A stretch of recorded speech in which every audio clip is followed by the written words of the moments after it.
क्या होती है संज्ञा? क्या डेफिनेशन बताइए संज्ञा की, क्या समझते हैं आप संज्ञा से? अजय आया था कल, नहीं आया था? क्या होती है संज्ञा, क्या समझते हो आप संज्ञा से?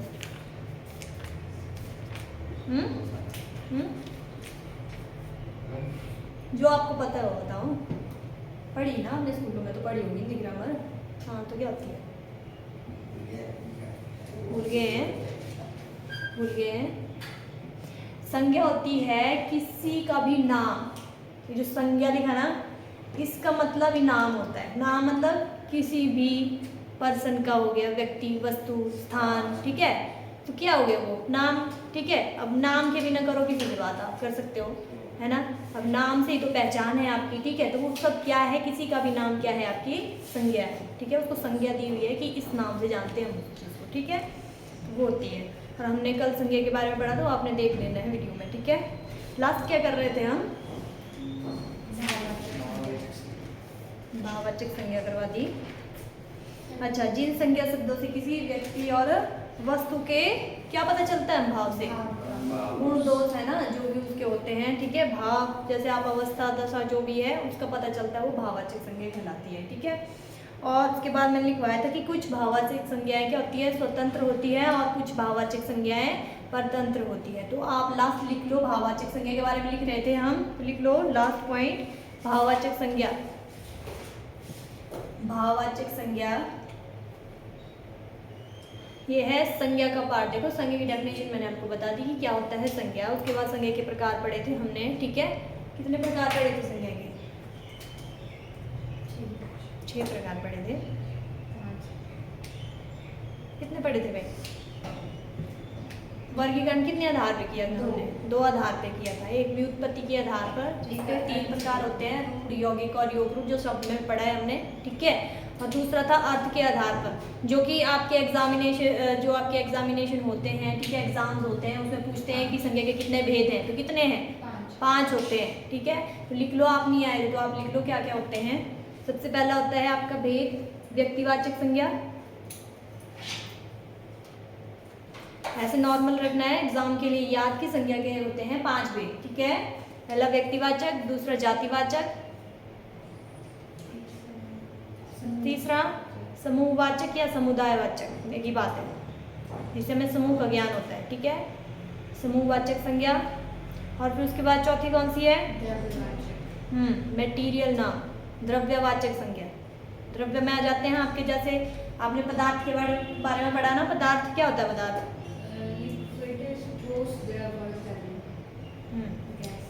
सॉलिड, लिक्विड, गैस के बारे में पढ़ा है ना, ठीक है। कुछ क्या है, देखो जैसे आपके इधर उधर देखो, मेज है, कुर्सी है, जो भी है, ठीक है, ये सॉलिड में है, ठीक है। तो ये भी पदार्थ ही है ना, हर एक चीज़ जो भी है पदार्थ ही होती है ना। और लिक्विड में जैसे आपके पानी आ गया, दूध आ गया, घी आ गया, तेल आ गया, वो किस में आ गया? लिक्विड में। और गैस में हवा आ गई, उसमें जितनी भी गैसेज है, धुआं है, वो सारा किस में है? गैस में, ठीक है। तो ये सब किस में आएगा? द्रव्यवाचक संज्ञा में। समझ में आया? ठीक है। और लास्ट है हमारा भाववाचक संज्ञा। तो इससे पहले ये सारे करवा दिए, लास्ट कल में करवा दी थी भाववाचक संज्ञा। तो भाववाचक संज्ञा के बारे में लिख लो, बाकी आपने देख लेना है ये क्या होते हैं, ठीक है। जिन संज्ञा शब्दों से, भाववाचक के बारे में लिखना है, जिन संज्ञा शब्दों से किसी व्यक्ति अथवा वस्तु के, आपने लिख लिया है कल, लिख नहीं लिया है आपने, तो आप क्यों लिख रहे हो? इनको लिखवा रही हूँ मैं, आपने लिख लिया है कल का, ठीक है। जिन संज्ञा शब्दों से किसी व्यक्ति अथवा वस्तु के गुण, दोष, दशा, अवस्था, गुण, दोष, दशा, अवस्था, भाव आदि का बोध होता है, ठीक है। मतलब आप जो भी एक्सप्रेशन देते हो भाव में ही आते हैं ना, ठीक है। चाहे आप हंस रहे हो, कुछ भी कर रहे हो, तो भाव में है ना, वे भाववाचक संज्ञा कहलाते हैं। इसके बाद लिखेंगे, कुछ भाववाचक संज्ञाएं स्वतंत्र होती हैं, कुछ भाववाचक संज्ञाएं स्वतंत्र होती हैं तथा कुछ विभिन्न प्रत्ययों को जोड़कर बनाई जाती है, कुछ विभिन्न प्रत्ययों को जोड़कर बनाई जाती हैं। जैसे स्वतंत्र भाववाचक संज्ञाएं कौन सी है आपकी? स्वतंत्र भाववाचक संज्ञा। स्वतंत्र मतलब जिनको हम ऐसे ही सीधे ही बोल देते हैं, ठीक है, बोलती है स्वतंत्र। कुछ एक जिनके पीछे हम प्रत्यय लगाते हैं, प्रत्यय पढ़े ना आपने, तो उनके पीछे प्रत्यय लगाते हैं तो उससे बनाते हैं भाववाचक संज्ञा, ठीक है। जैसे इसमें लिखो स्वतंत्र में, जैसे सुख दुख, सुख दुख, ईर्ष्या, द्वेष, लोभ, लोभ, प्रीति, द्वेष, लोभ, प्रीति, और क्या हो सकता है, श्रद्धा, हर्ष, मतलब इस तरीके से आदि कर लेना। इस तरीके से बहुत सारे शब्द आएंगे आपके पास जिसमें आप ऐसे ही बोल देते हैं ना, जिनको आप इनके पीछे कुछ लगा रहे हैं, आप कुछ नहीं लगाना, सीधे ही बोल रहे हैं ना इंडिपेंडेंटली इनको, ठीक है। लेकिन कुछ होती है आपके, उनको बोलते हैं परतंत्र भाववाचक संज्ञा, मतलब जो कि विभिन्न प्रत्ययों को जोड़कर बनाई जाती है, ठीक है। अब इसके बारे में लिखेंगे क्या होते हैं, इसके नीचे लिखना आपने, ठीक है, परतंत्र भाववाचक संज्ञा के साथ। इनका निर्माण मतलब कैसे बनेंगी, इनका निर्माण जातिवाचक संज्ञा, जातिवाचक संज्ञा, सर्वनाम, विशेषण, जातिवाचक संज्ञा, सर्वनाम, विशेषण, क्रिया तथा अव्यय में, क्रिया तथा अव्यय में जातिवाचक संज्ञा, सर्वनाम, विशेषण, और क्या लिखवाया, क्रिया और अव्यय। अव्यय में क्या क्या लगाएंगे आप, देखो अव्यय में आगे लिखो, ऐसे डैश लगाना है कि ये चीजें जोड़ेंगे आप, जैसे आप, आव, त्व, पन्न, और इसके बाद है ई, बड़ी ई, और फिर ता, हट। इन प्रत्ययों को जोड़ेंगे आप किस किस में, इनमें देखो जातिवाचक संज्ञा, सर्वनाम, विशेषण, क्रिया, अव्यय में जो शब्द आएंगे इनके जैसे, ठीक है, तो उनमें जोड़ेंगे आप इन सबको, तो आपकी भाववाचक संज्ञा बनेगी, ठीक है। लिख लिया, हट आदि प्रत्यय जोड़कर किया जाता है, आदि प्रत्यय जोड़कर किया जाता है। तो सबसे पहले जो हमने लिखा जातिवाचक संज्ञा है ना, तो सबसे पहले लिखना हमने जातिवाचक संज्ञा से भाववाचक संज्ञा, कैसे बनाएंगे आप, जातिवाचक संज्ञा से भाववाचक संज्ञा।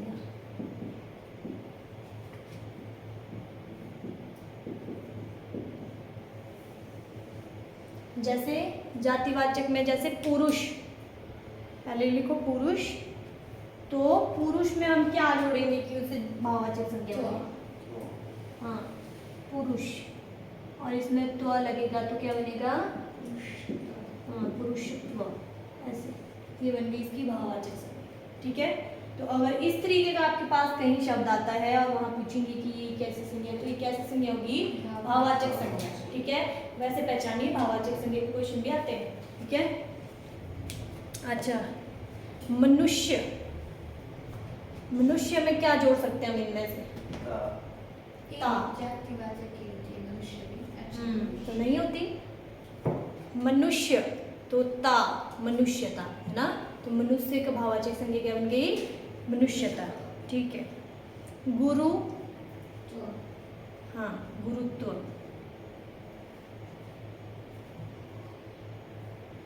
ठीक है। जातिवाचक संज्ञा क्या होती है, जिनको नहीं पता वो पढ़ लेना, ठीक है। जातिवाचक जिसमें आपकी पूरी किसी जाति का बोध कराता है, पुरुष लिखा है तो पुरुष में सभी पुरुष ही आ जाते हैं ना, पूरी पुरुष जाति का बोध हो रहा है, तो नारी बोलेंगे तो नारी जाति का बोध हो जाता है, ठीक है। तो इस तरीके से। दूसरा लिखो सर्वनाम से भाववाचक संज्ञा। अब सर्वनाम से बनाएंगे भाववाचक संज्ञा। सर्वनाम क्या होते हैं, पढ़ लिए हमने कि नहीं पढ़े,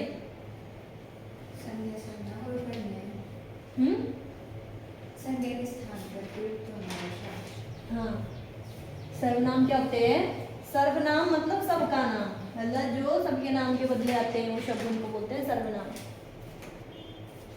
ठीक है, तो लिखिए आप सर्वनाम से अपनापन।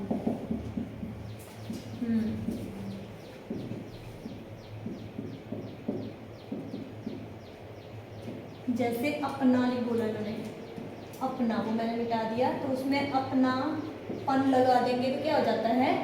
अपनापन। ठीक है, या अपनत्व भी हो जाता है, अगर हम त्व भी लगाते हैं तो अपनत्व भी हो जाता है। ठीक है, दूसरा जैसे निज। निज के लिए किसके लिए यूज करते हैं हम? निज, अपने लिए, है ना? हाँ, निज से बन जाएगा त्व निजत्व, निज से निजत्व।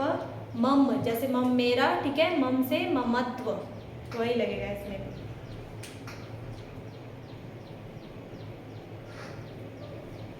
इसके बाद है विशेषण से भाववाचक संज्ञा कैसे बनाएंगे? विशेषण वैसे हमने पढ़े नहीं है अभी सर्वनाम विशेषण, तो ये आगे चलेंगे इसके बाद, संज्ञा के बाद। संज्ञा और सर्वनाम की विशेषता। हाँ, विशेषण जो संज्ञा और सर्वनाम की विशेषता बताते हैं। ठीक है, जैसे आप लोगों के बारे में, किसी के बारे में कि आप बहुत अच्छा पढ़ते हैं, तो विशेषता बतानी बहुत अच्छा पढ़ रहे हैं ना, तो इस तरीके से वो विशेषण बन जाता है। जैसे सुंदर, सुंदर क्या है? विशेषण है, और इसमें अगर हम ता प्रत्यय जोड़ देते हैं तो हाँ, सुंदरता। ठीक है, इसके बाद वीर। हाँ, वीरता, वीर से वीरता। और उसके बाद है बड़ा। बड़ा से क्या बन सकता है? बड़ा, बड़ापन। बड़प्पन, बड़ा से बड़प्पन।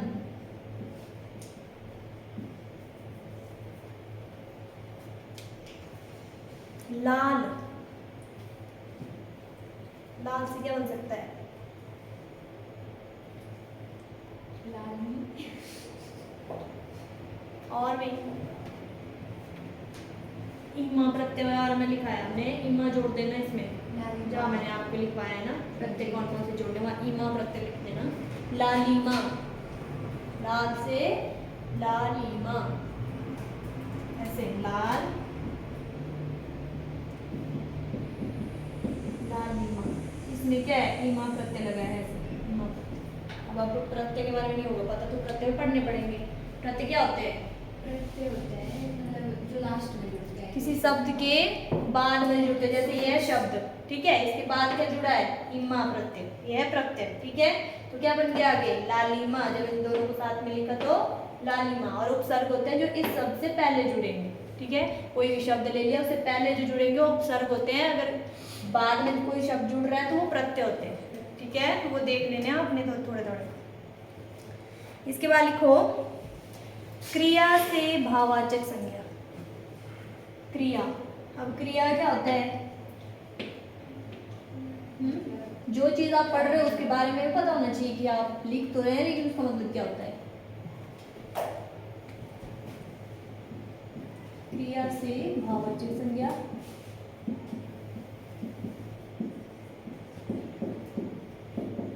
क्या होती है क्रिया? क्रिया होती है, काम क्या होती है क्रिया?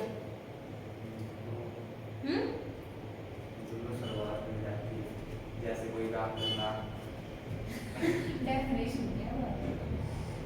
कुछ भी काम कर रहे हैं तो क्रिया ही होती है। ठीक है, चाहे आप कुछ भी कर रहे हो। ठीक है, अच्छा। ठहराव, ठहरना, सबसे पहला शब्द क्या रहेगा उसके लिए? ठहरना। तो ठहराव, आव प्रत्यय इसमें। ठीक है, जैसे घबराना, इससे क्या बन जाएगा? घबराहट। घबराहट, ठीक है। इस तरीके से मतलब बोलने का मतलब ये वो क्यों बता रहे हैं आपको, भाववाचक संज्ञा क्यों बता रहे हैं, क्योंकि कहीं कहीं आपसे ऐसे शब्द दिए जाते हैं, आपको पूछते हैं कि कौन सी संज्ञा है, तो वहाँ पहचानी है आपने भाववाचक संज्ञा है ये, वहाँ देखने हैं आपने, वहाँ पे प्रत्यय जुड़े हुए हैं, ठीक है। इसके बाद लिखो थकना या थकान, तो उससे क्या बनेगा थकावट। भटकना, भटकना, भटकाव, भटकाव। और इसके बाद लास्ट लिखो अव्ययसी भाववाचक संज्ञा, अव्ययसी भाववाचक संज्ञा। ये समझ में आया आपको कैसे हुआ, ये लगा बता मुझे। ये जो आपको शब्द दिए हैं ये है क्रिया के शब्द, क्रिया ही हो रही है ना, ठहरना मतलब क्रिया हो रही है, कोई ठहर रहा है, ठीक है। घबराना मतलब कोई घबरा रहा है, क्रिया ही कर रहा है घबराने की, ठीक है। लेकिन उससे जो हमने भाववाचक संज्ञा बनाई उससे क्या बनाई है घबराहट, तो ये पहचानना है आपने कि इससे भाववाचक संज्ञा कैसे बनी, कौन सा प्रत्यय जुड़ा हुआ है इसमें, ठीक है, वो देखना है। हाँ बाकी ये शब्द क्या है क्रिया के हैं, ठीक है। अभी अव्यय क्या होते हैं, क्या होते हैं अव्यय, हाँ विकारी मतलब जो लिंग वचन कारक के आधार पर बदलते नहीं है, वैसे के वैसे ही रहते हैं, जैसे लिखे होते हैं वैसे ही रहते हैं वो, ठीक है। तो जैसे दूर, दूर से भाववाचक संज्ञा क्या बनेगी, दूरता, क्या दूर से दूरतम, दूरतम, ठीक है, या दूरी भी हो सकता है। समीप से, समीपतम, समीप से समीपतम या समीपता। निकट, निकटता, निकट से निकटता। ये आपको तब समझ में आएगा जब आप अव्यय पढ़ेंगे, ठीक है। अभी आपको थोड़ा ऊपर से ही जा रहा होगा कि अव्यय क्या होता है, लेकिन जब आप अव्यय का वो करेंगे तब आपको समझ में आएगा कि अव्यय क्या होते हैं, ठीक है। तो ये हो गया हमारा भाववाचक संज्ञा के बारे में।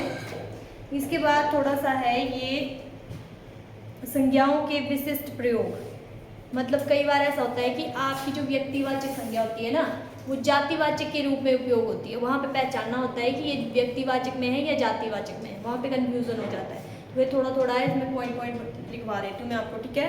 तो सबसे पहले हेडिंग डालो संज्ञाओं के विशिष्ट प्रयोग, संज्ञाओं के विशिष्ट प्रयोग।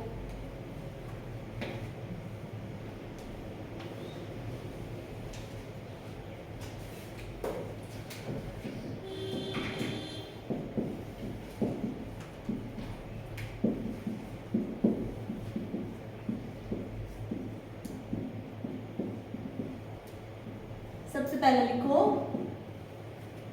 व्यक्तिवाचक संज्ञा का प्रयोग, व्यक्तिवाचक संज्ञा का प्रयोग जातिवाचक संज्ञा के रूप में, व्यक्तिवाचक संज्ञा का प्रयोग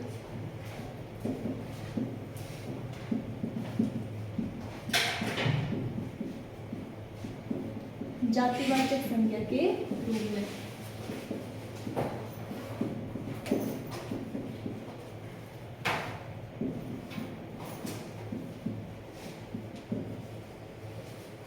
व्यक्तिवाचक संज्ञा क्या होता है, व्यक्तित्व के बारे में, व्यक्ति के बारे में, व्यक्ति की किसी विशेषता या विशेषता बताते हैं, वो तो विशेषण में चला गया फिर। किसी विशेष व्यक्ति विशेष व्यक्ति का नाम, स्थान का नाम, ठीक है, वो होते हैं व्यक्तिवाचक में, ठीक है। तो इसमें लिखो जैसे एक एग्जाम्पल लिखो,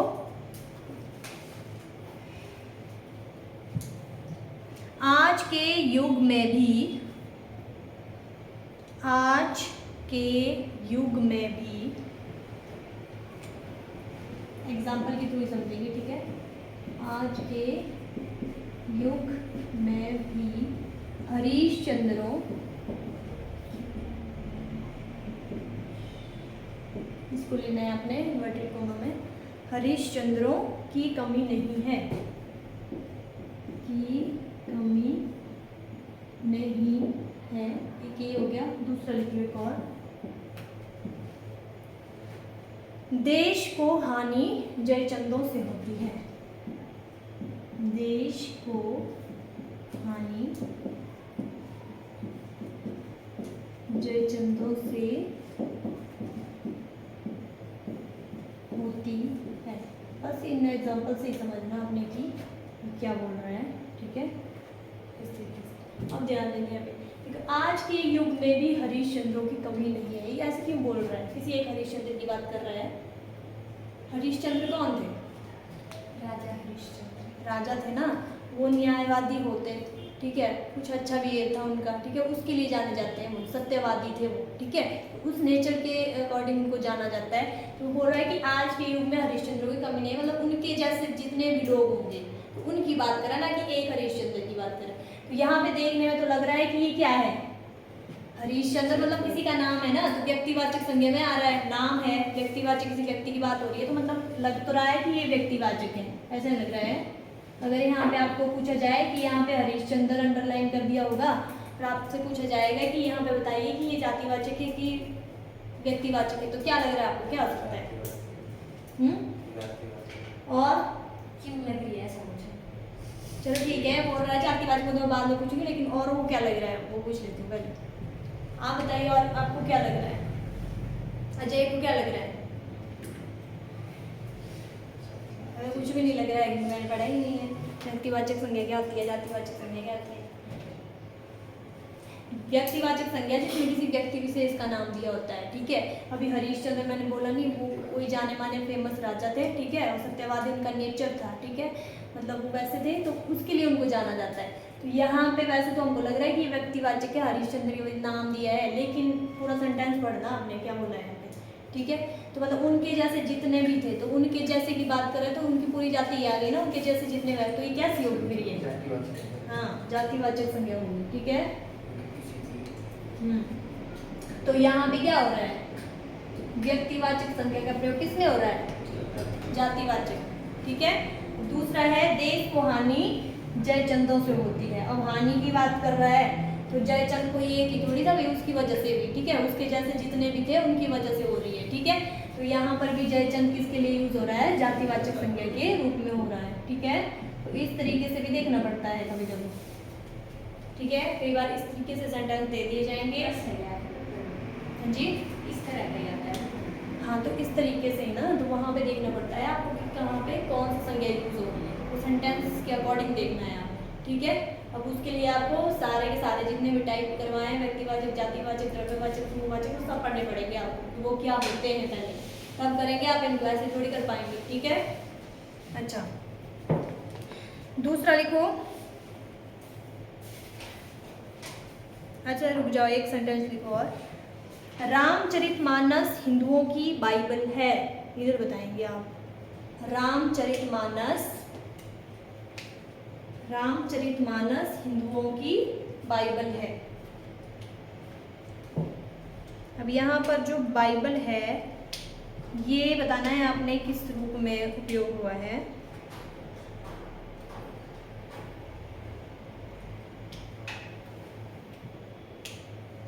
सुना है नाम बाइबल? क्या है बाइबल?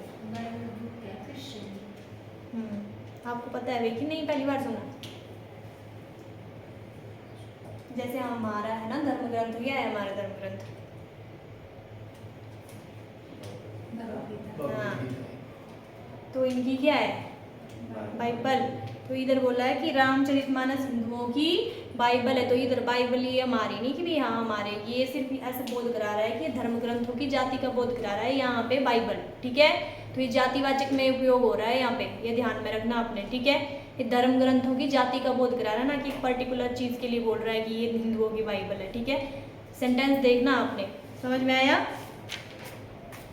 दूसरा लिखो, जातिवाचक संज्ञा का प्रयोग व्यक्तिवाचक संज्ञा के रूप में। अब देखो, अब उल्टा हो गया।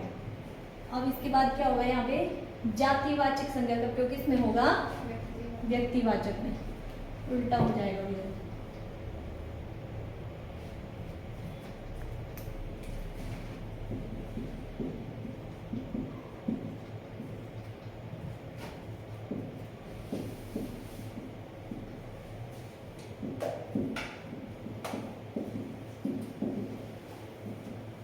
इसके एग्जाम्पल लिखो।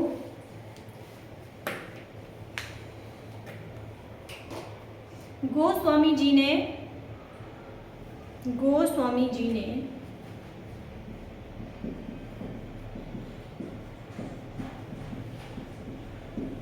रामचरितमानस की रचना की।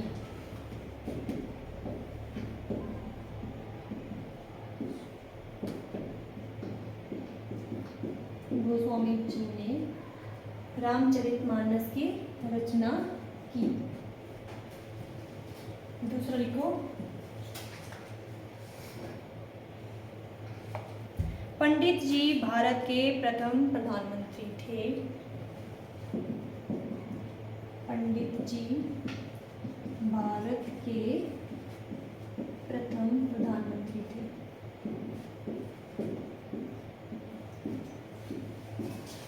अब यहाँ पे देखना आपने, इधर लिखा है गोस्वामी जी और इधर लिखा है पंडित जी। क्या नजर में आ रहा है? जातिवाचक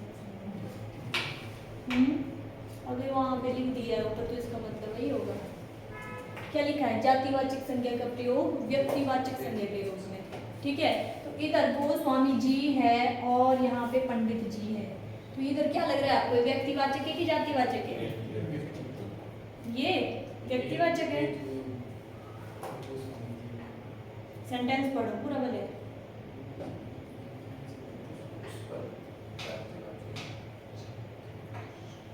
तुक्का नहीं लगाना है, ठीक है? उधर लिख दिया और वैसे ही बोलेंगे, मैं पूछूंगी भी ऐसे क्यों है।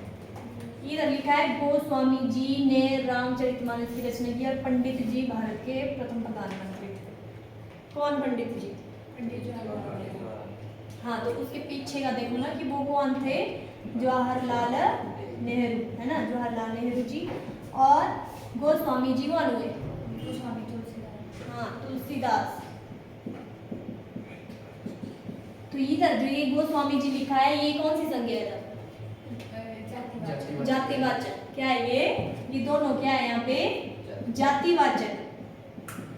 अब जैसे आपके सरनेम होते हैं ना, सरनेम आपके ठाकुर है जो भी है, ठीक है? तो उसी तरीके से ये भी सरनेम है उनके, ठीक है? अब उनके जैसे अब हमारी तरह बहुत के सरनेम है ठाकुर जो भी है ना, तो वैसे इनके भी है। तो यहाँ पे जो ये गोस्वामी जी और पंडित जी, ये जातिवाचक संज्ञा को बोध करा रहे हैं, लेकिन किसके रूप में प्रयोग हो रहे हैं? ये किसके रूप में प्रयोग हो रहे हैं? तुलसीदास और जवाहरलाल।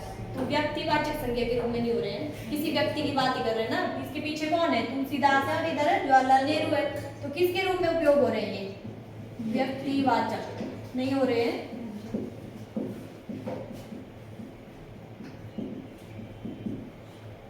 ये होता है कंफ्यूजन अपने। अब देख लो, आप समझ में आया कि नहीं आया? मैंने ये बताओ, फिर से समझाऊं? अजय को कंफ्यूजन है, नहीं लगा? बता। इधर देखो, जातिवाचक कैसे है ये तो आया है? तब क्या नहीं आया? नहीं, मैं बोल रहा हूँ तो नाम आया है तुलसीदास और नाम तो आपको पता होना चाहिए ना। ये तो चलो हमें पता था, सिंपल से है ये वाले सेंटेंस, ठीक है? ये तो पता है कि ये जो बात हो रही है रामचरितमानस की रचना किसने की है, तो तुलसीदास ने, तो आपको याद हो जाएगा, ठीक है?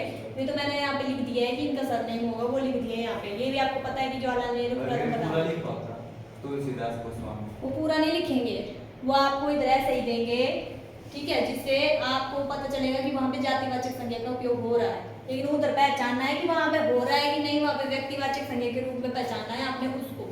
अब यहाँ तो इजी में पहले जैसे सभी पंडित थोड़े थे, मतलब प्रधानमंत्री ना एक तो पर्टिकुलर है ना, वो एक ही आदमी है ना, कि उसके जैसे और भी बन गए थे? कोई एक ही बना था ना हमारा, तो उनका नाम लिखा है वहाँ पे, वो आपको पहचानना है कि उसके पीछे कौन व्यक्ति था, ठीक है?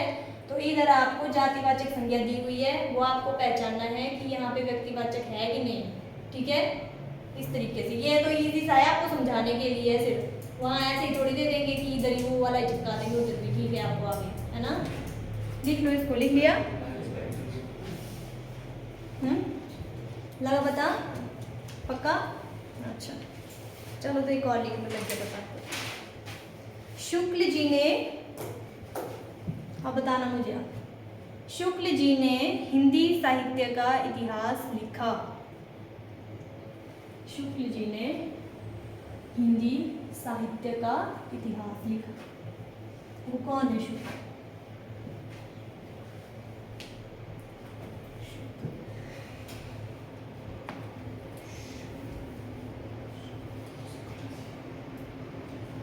अबे भी सरनेम ये किसी के जाति का बोध करा रहा है ये। तो कौन है अब इनके पीछे बताओ वाला? आगे है जातिवाचक पीछे होना। आगे है जातिवाचक है? ये है सुना सिंपल जी ने ये है जातिवाचक जातिवाचक। पीछे हो गया फिर तो ये जातिवाचक में हो रहा है यहाँ पे कि व्यक्तिवाचक में? व्यक्तिवाचक में। वैसे देखने में तो आपको लग रहा है कि शुक्ल जी ने लिखा है तो मतलब व्यक्तिवाचक आप बोल रहे हो, आप ये तो मैंने यहाँ लिखवा दिया है, ठीक है भी व्यक्तिवाचक में। लेकिन ऐसे ही सेंटेंस में कल आपके लेके आऊँगी, ठीक है, वहाँ पे पहचानना है, वहाँ पे मिक्सअप करके दूंगी आपको, ठीक है? ठीक है, हाँ। वो आप भाग जाना, कल मत आना ना। ठीक है, मेला देखना। अच्छा चलो कर लो, जल्दी से कर लो, एक तो पॉइंट बच गया, खत्म हो जाएगा। लिखो, इसके बाद लिखो, ये समझ में आ गया ना? कल मत बोलना कि मुझे पता नहीं लगा था, ठीक है? लिखो, द्रव्यवाचक, द्रव्यवाचक, समूहवाचक एवं भाववाचक संज्ञा का प्रयोग। द्रव्यवाचक, समूहवाचक एवं भाववाचक संज्ञा का प्रयोग जातिवाचक संज्ञा के रूप में। अभी 3 संज्ञा हो गई आपके पास, द्रव्यवाचक, समूहवाचक और भाववाचक संज्ञा का प्रयोग जातिवाचक संज्ञा के रूप में।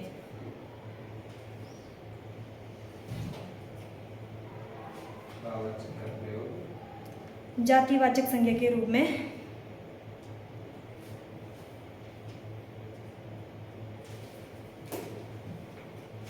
इसमें लिखो, द्रव्यवाचक, समूहवाचक, द्रव्यवाचक, समूहवाचक और भाववाचक।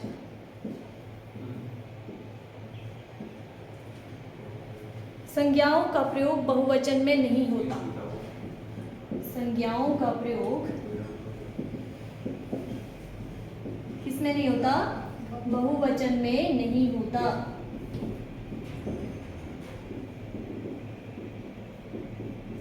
ये याद रखना है। किस किस का?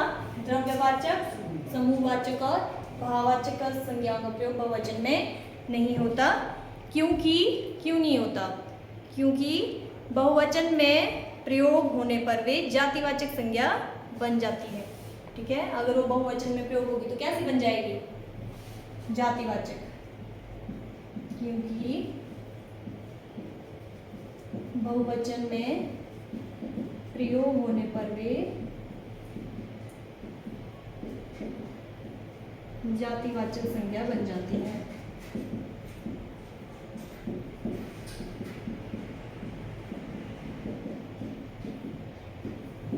जैसे इसके लिए एग्जाम्पल लिखो, वहां तेल बिकता है। किसी दुकान की बात कर रहे हैं, ठीक है? किसी दुकान में क्या है? वहां तेल बिकता है। वहां तेल बिकता है। और दूसरा लिख लो, दूसरा सेंटेंस, वहां पर कई प्रकार के तेल बिकते हैं। वहां पर कई प्रकार के तेल बिकते हैं। अब देखो इन दोनों में क्या बोल रहे हैं।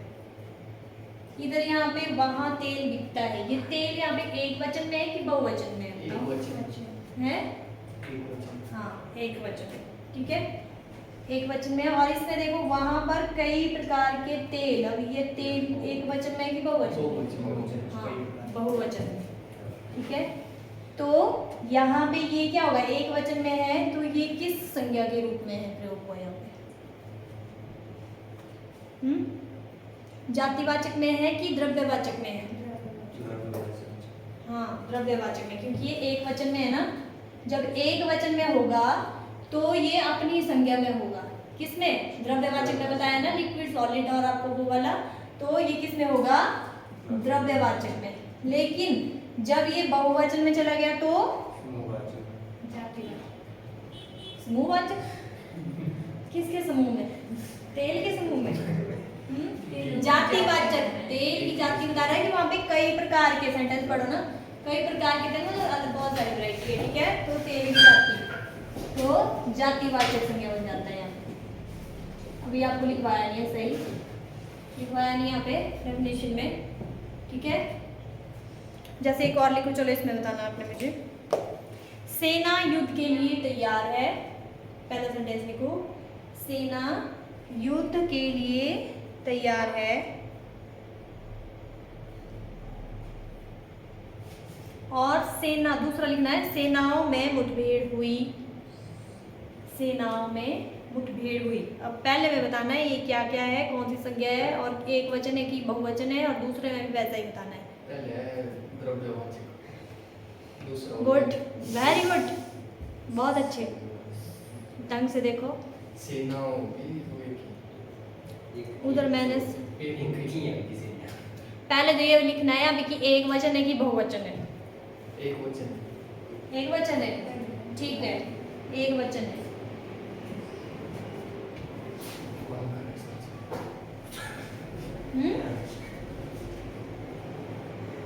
एक वचन है और संज्ञा कौन सी है? कि द्रव्यवाचक है। दीपु कौन सी है? हाँ, समूहवाचक है। पूरी सेना के बारे में। तो सेनाओं में ये क्या होगा यहाँ पे, सेनाओं में। दूसरे सेंटेंस में क्या है, कौन सी संज्ञा है? समूहवाचक है। पहला क्या लिखवाया, लिखवाओ। पहला सेंटेंस क्या सेना है? युद्ध के लिए तैयार है। अच्छा,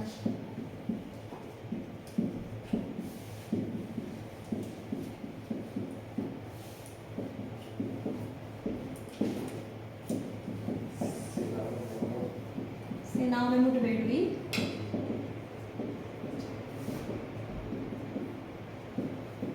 इधर बताया आपने ये सेना युद्ध के लिए तैयार है, एक वचन में है। जब एक वचन में होगी तो सबसे पहला जो मैंने आपको पॉइंट लिखवाया है, किसका किस में चेंज बताया मैंने? द्रव्य समूह भाग जाते हैं। हाँ, तो जब एक वचन में है, पहले तो मैंने आपको बताया है कि ये बहुवचन में उपयोग नहीं होंगे, अगर बहुवचन में होंगे तो जातिवाचक बन जाएगा, लिखवाया था साहब, ठीक है। तो यहाँ पे अगर ये एक वचन में है तो ये समूहवाचक संज्ञा है, ठीक है। अगर एक वचन में ही है तो समूहवाचक संज्ञा है। लेकिन इधर देखो, सेनाओं में मुठभेड़ हुई, तो ये बहुवचन में लग रहा है आपको? बहुत सारी सेना। हाँ, बहुवचन में है, तो अगर बहुवचन में है तो जातिवाचक नहीं होगी कि होगी? बहुत सारी सेनाओं की बात नहीं हो रही है, सेनाओं में मुठभेड़ हुई, ठीक है। तो पढ़ के आना है, कल इससे रिलेटेड करवाऊंगी आपको, ठीक है। आज के लिए इतना काफी है।